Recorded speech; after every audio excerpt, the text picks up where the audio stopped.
This is KBLU-LP in Logan. My name is Richard Arlen Blake, and I would like to welcome you all back to the next episode of Béaloideas, or Folklore Now, the show of all things folklore. And today I would like to start with a little bit of tradition that dates back many centuries in the land of England. The day of November 5th is recently here upon us.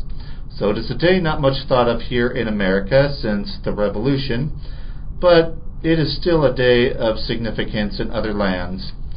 'Twas the day when Guy Fawkes attempted to blow up the Parliament building after the ascension of King James VI of Scotland to the throne of England. So let's think back to those days, back in 1605, when that scheme unfolded, the scheme of Guy Fawkes to blow up London's Parliament. Remember, remember the 5th of November, the gunpowder treason and plot. A stick and a stake for King George's sake, we hope it'll ne'er be forgot. Well, some of you may recognize most of those words from a movie titled V for Vendetta. Of course, the words that V used were a little different in the second stanza than in the one that I just quoted to you here. And like all poetry that has spewed up from the masses, this particular poem does have more than one version. And the version that contains the words of V is a little bit older, since it deals with King James. For some reason, this one, the first one that I read to you, talks about King George, and the earliest King George to take the throne happened long after the gunpowder plot. But having said that, let's get back then to this particular poem that V quotes, and that really makes a little bit more sense for the time period. Remember, remember the 5th of November, the gunpowder treason and plot. I know of no reason why the gunpowder treason should ever be forgot. Guy Fawkes and his companions did the scheme contrive to blow the king and parliament all up alive. 80 barrels laid below to prove old England's overthrow. But by God's providence him they catch with a dark lantern lighting a match. A stick and a stake for King James' sake. If you won't give me one, I'll take two. The better for me and the worse for you. A rope to hang the Pope, a penn'orth of cheese to choke him, a pint of beer to wash it down, and a jolly good fire to burn him. Halloa boys, make the bells ring. Halloa boys, God save the King. Hip hip hooray. As we can see from that poem, they do have a great feel of flamboyance. And burning effigies of the Pope has always been a part of that particular celebration, at least up until the current century. I'm not sure how often they burn effigies of the Pope.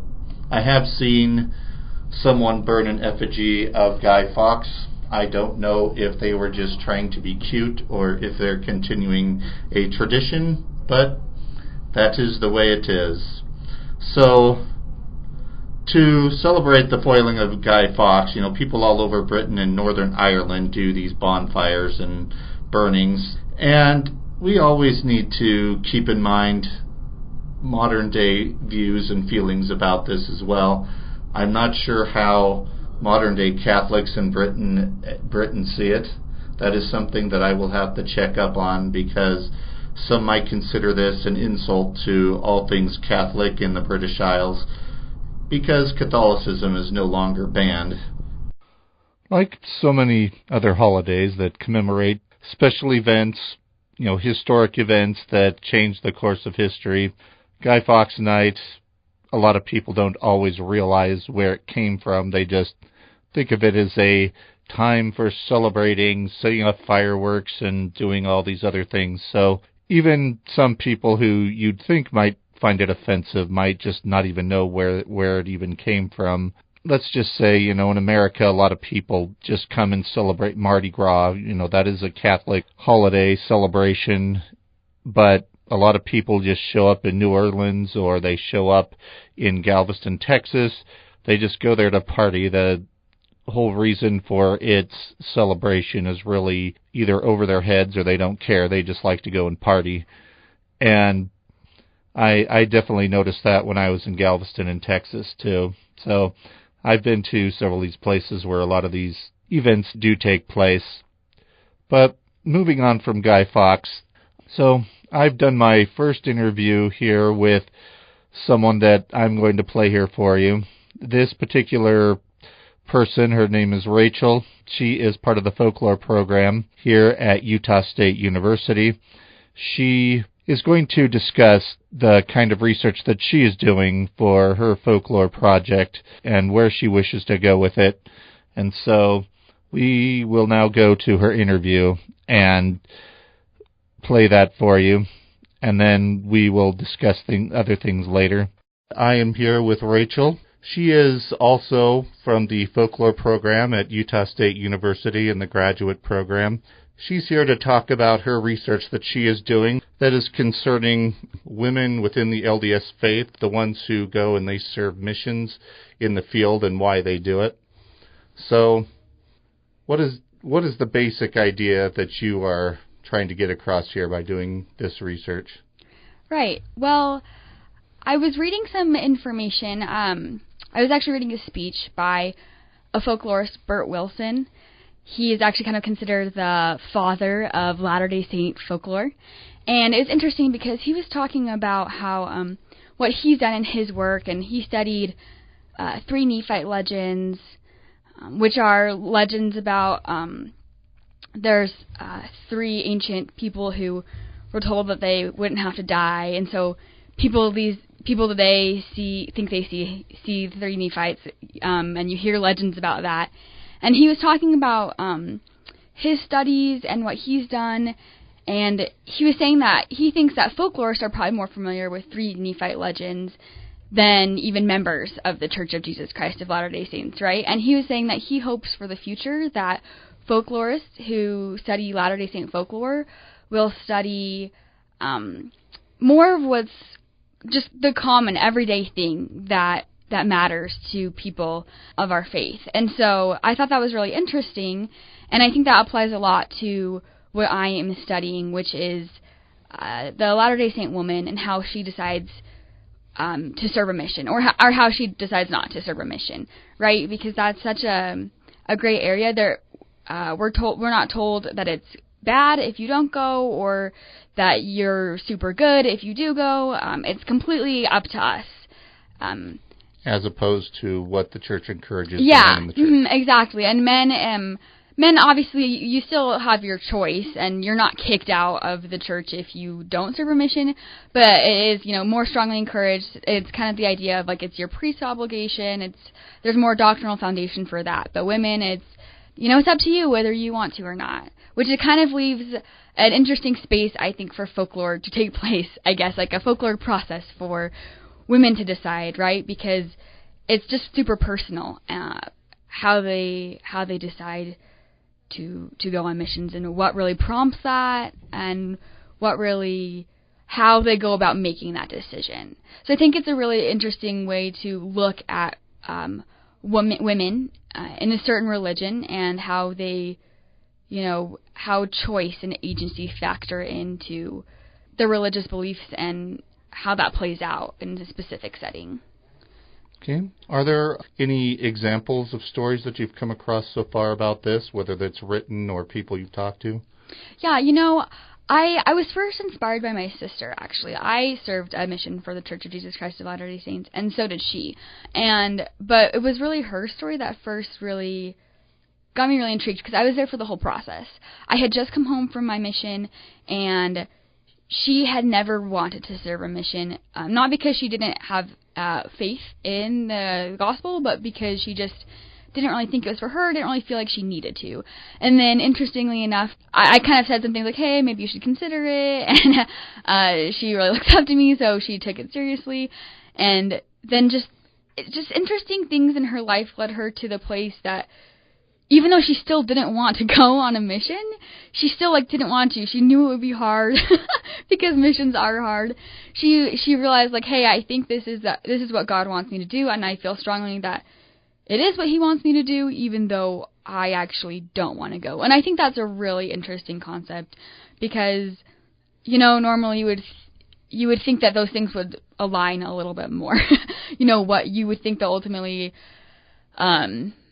it would be your own logic that would kind of make you be yeah, I want to go, and it's right, and it's what, God or a higher power wants me to do. But interestingly enough, and I found that for other women as well, that a lot of times they don't necessarily want to go, or they think they never planned on it, and then all of a sudden, or slowly over time, they kind of oh my gosh, I think that I need to go. And I just think, whoa, what's happening in between that point, Or for people, even like myself, I was summarizing for a different project my process of how I decided. And honestly, I always thought yeah, I could go, or I probably will go, and then I did.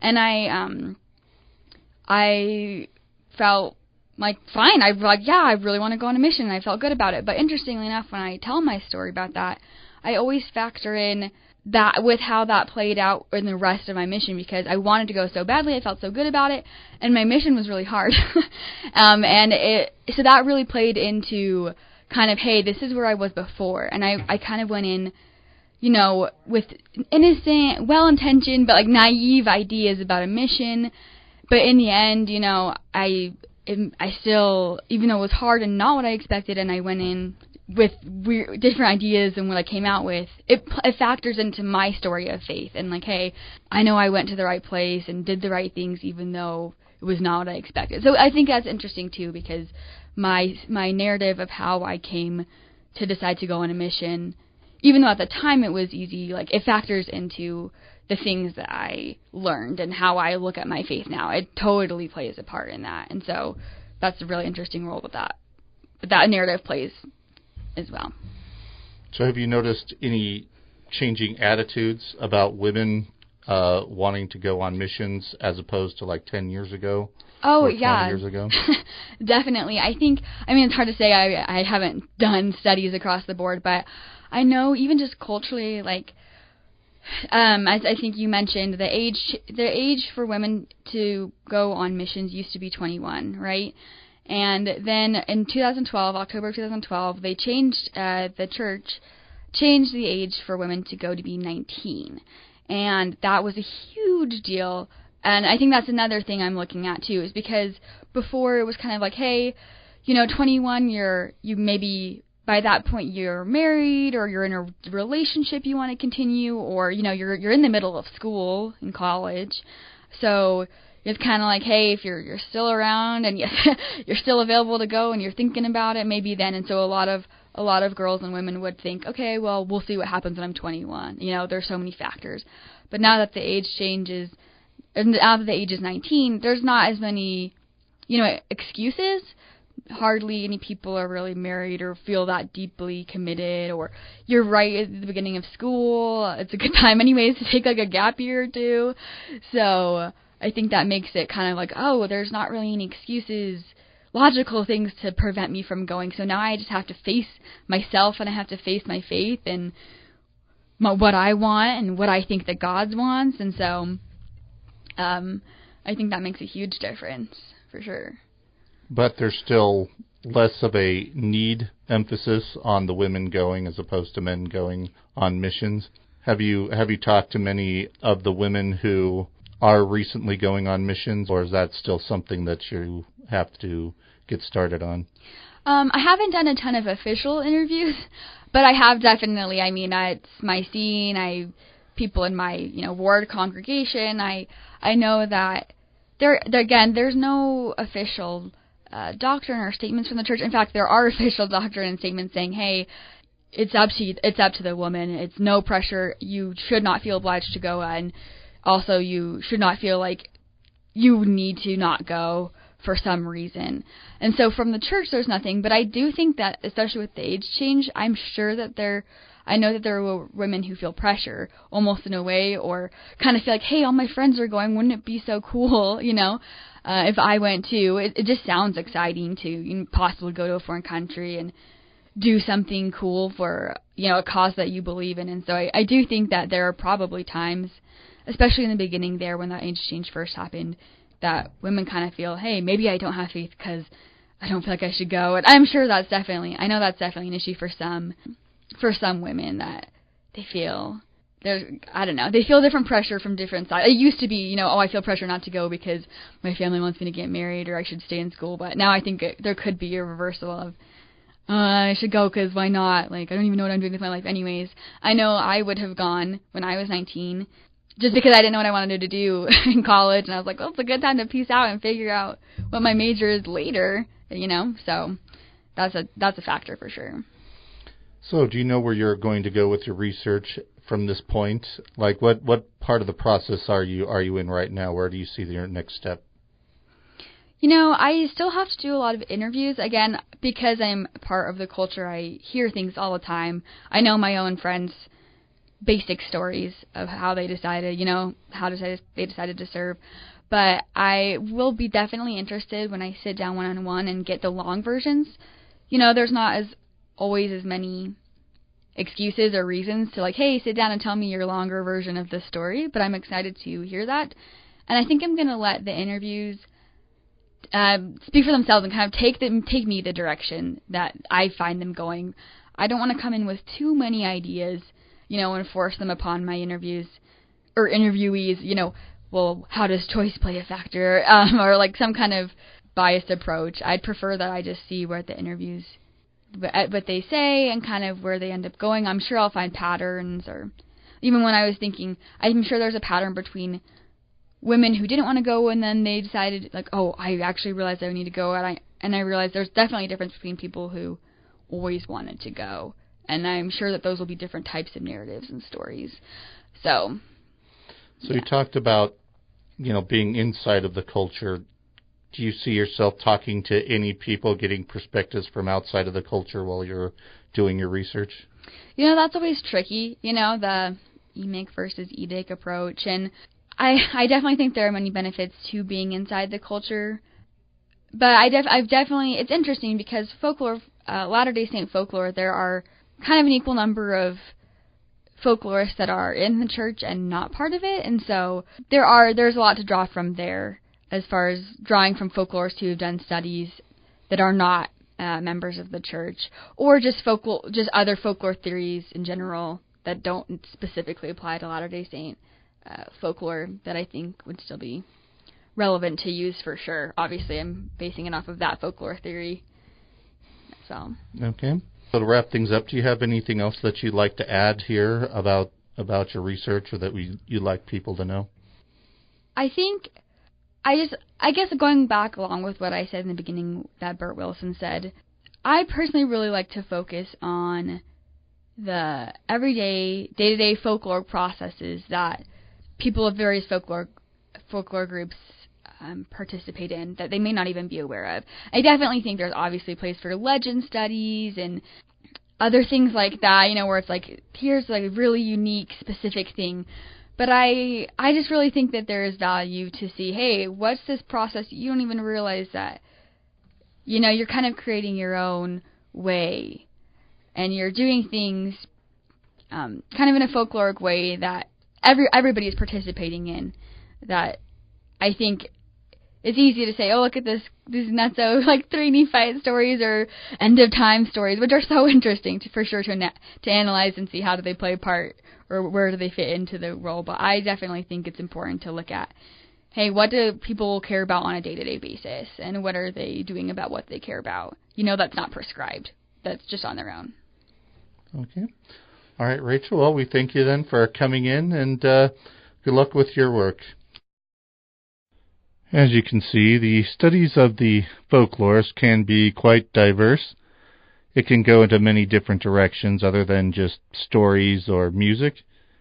Folklore covers so much that really nobody can study everything That's why we always zero in on what interests us the most. Now that we have spoken with a few fellow students in the art of folklore, I'd like us to return to another place. Let us now return to the sea, for in the end, all things originate in the sea, and all things may return to the sea. So next what I would like to do is I want to tell you a story. Yes, I want to tell you another story. And this one, of course, is close and dear to my heart. And I might explain why that is at a later time. This has been told in many ways, but then, that is the nature of the folk tale. It starts at the port of Boston, in the port of America that has some of the richest history, the greatest history of maritime culture that I've come across. And that's not exaggerating because there's just so much that's interesting there. So, here's how it begins. On a spring day, the schooner known as the Charles Haskell set sail out of the Boston harbor to sail up the coast towards Canada. This ship, as it sailed up through the waterways, it eventually found itself in what is known as George's Shoals, that is between Cape Cod and Nova Scotia. While that ship sat anchored there, a hurricane came and struck the area, causing the waters to toss all the ships back and forth, up and about, and as a result, the Charles Haskell was yanked from its anchor and thrown out across the bay towards one of the other ships that sat anchored there. And that ship was named the Andrew Johnston. When it struck the side of the Andrew Johnston, the Charles Haskell split that ship in two. Then it sank to the bottom. The crew of the Charles Haskell were horrified what happened to the Johnston, for they were fellow sailors, and sailors do not like to be the cause of another sailor's death, especially an accident like this. But what was even more horrifying was what happened next. For the next time the Charles Haskell sailed up through George's Bank, through George's Shoals, it was evening, and it was dark, and as they crossed through, suddenly they heard a cry coming from out of the sea, and then out of the water climbed the ghostly crew of the Andrew Johnston. Terrified, they watched as these ghostly crewmen came and took control of their ship. They began sailing that vessel across the waters of George's Bank, and for several hours they controlled the ship and led it in many directions. But then, finally, at the sight of a lighthouse shining brightly upon them, the crew that had seized control of the Charles Haskell returned back to the sea where they came from. Everyone there was horrified and felt in awe. From then on, nobody would ever crew that ship again, for that ship was left to rot on the wharfs off of Nova Scotia's banks. Truly, this is one of the remarkable stories, for it's an actual event that happened, and there are many witnesses that attest to it. But of course there are always those who scoff, and for those who would scoff, what we would say is, talk to any crewman or any sailor who knows the truth of that story, and when they hear what you have to say, this is how they might respond. That you may smile if you mind to, but perhaps you'll lend an ear. Like men and boys together, looking back 50 years, who've sailed upon the ocean in a summer's pleasant day, like wise in stormy weather, where the howling winds do rage. You may smile if you mind to, but perhaps you'll lend an ear. Like men and boys together, looking back 50 years, who sailed upon the ocean in a summer's pleasant day, likewise in stormy weather when the howling winds do rage. Well, I've tossed about on George's, been fishing in the Sound, in south in early summer, wherever fish are found. I've been in different vessels to the western banks and Grand, likewise in herring vessels that have sailed to Newfoundland.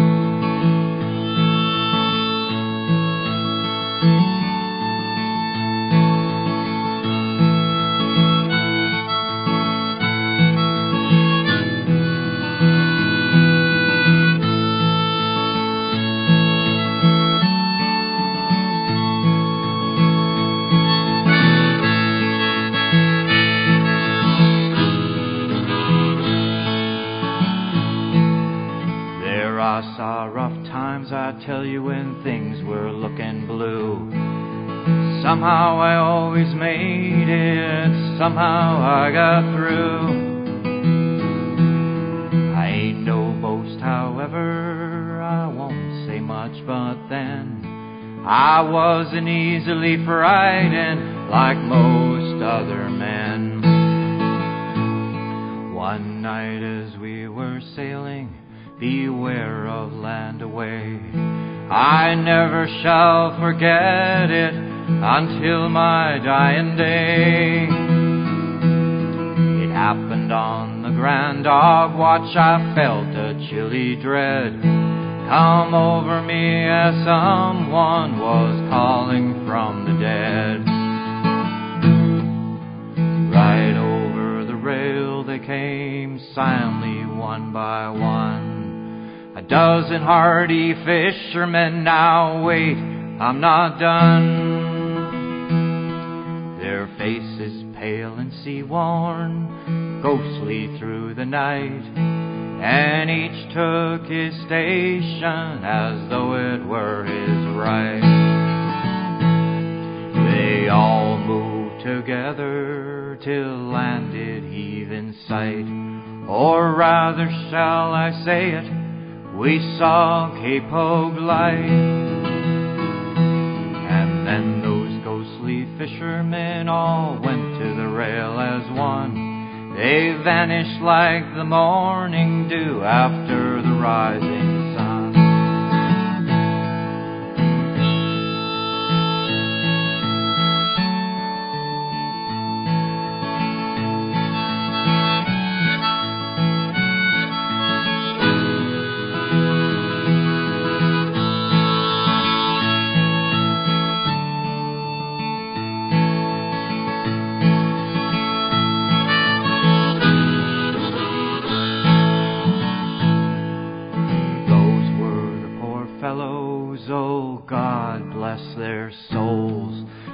I once went fishing with upon George's shoals.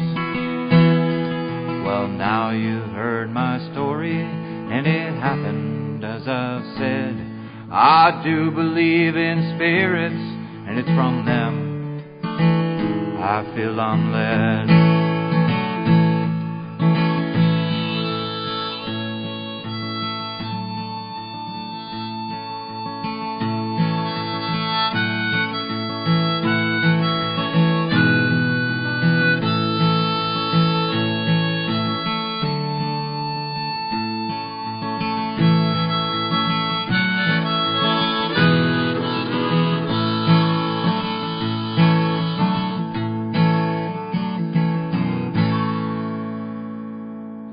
As you can see, so many stories do get presented in rather interesting ways. The story of the ghostly crew, ghostly fishermen, dates back over 150 years. It pretty much began, they first started singing this song back in 1874, which, interestingly enough, is 8 years after the event is reported to have taken place. And that is pretty quick as far as songs go, folk songs depicting a historical event.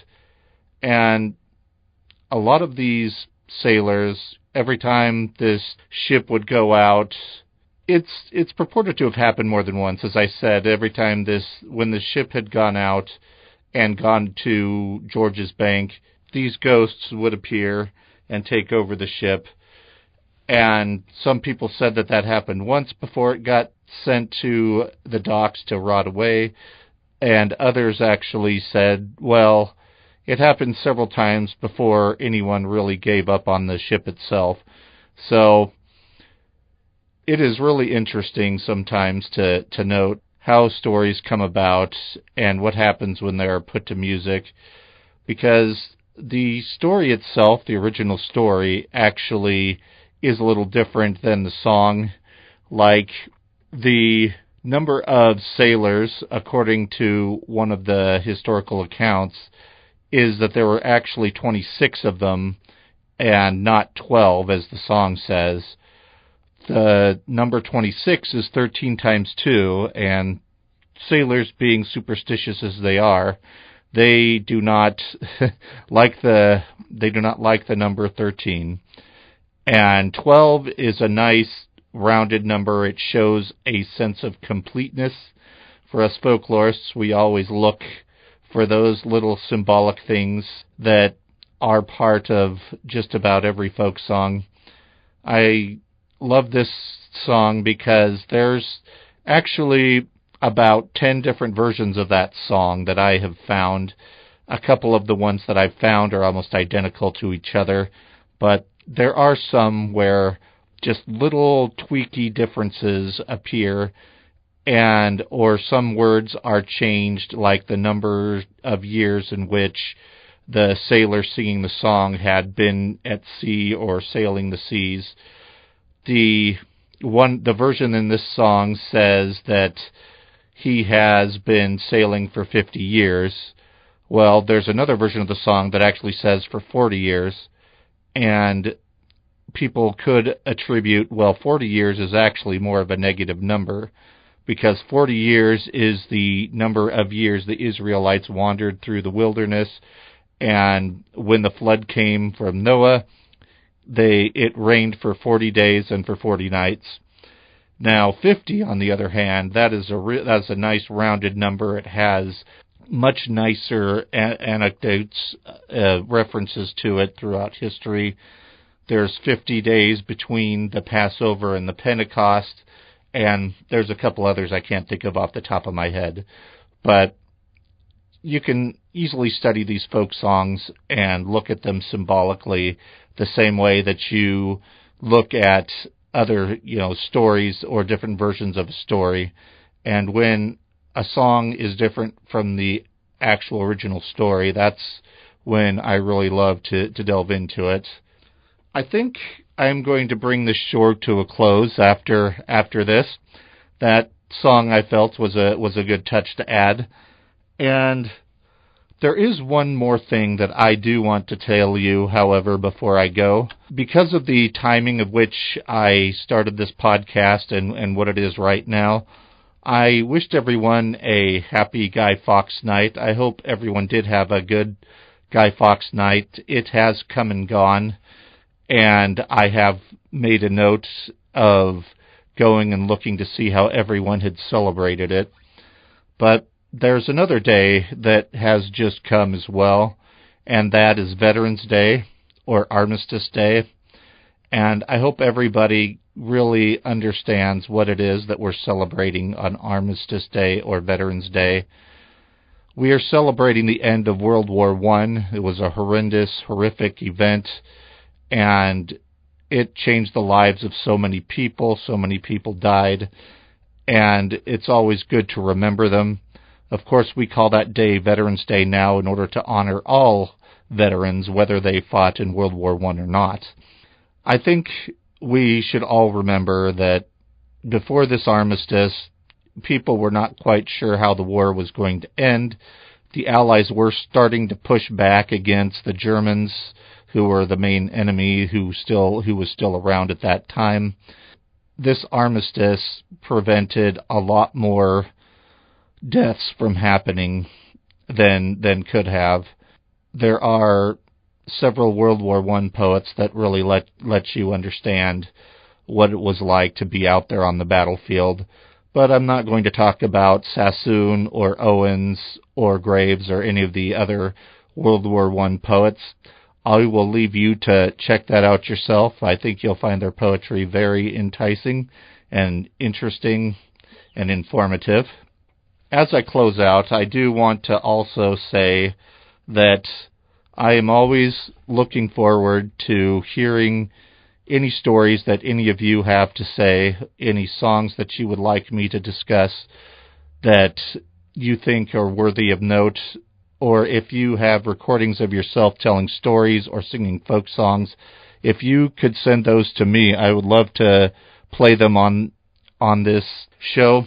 Just be aware of what it is that you are sending, because it needs to be something that is radio friendly. I guess I'll end just by saying, send me your things and send them to folklorenow33@gmail.com. That'll get you to the Bail Edition-ish email that I can look at. And I hope you all have a wonderful holiday season. Thanksgiving is coming up as well. I might have another broadcast by that time, but in case I don't, I want to thank you all now for listening, and I hope you all have a wonderful Thanksgiving.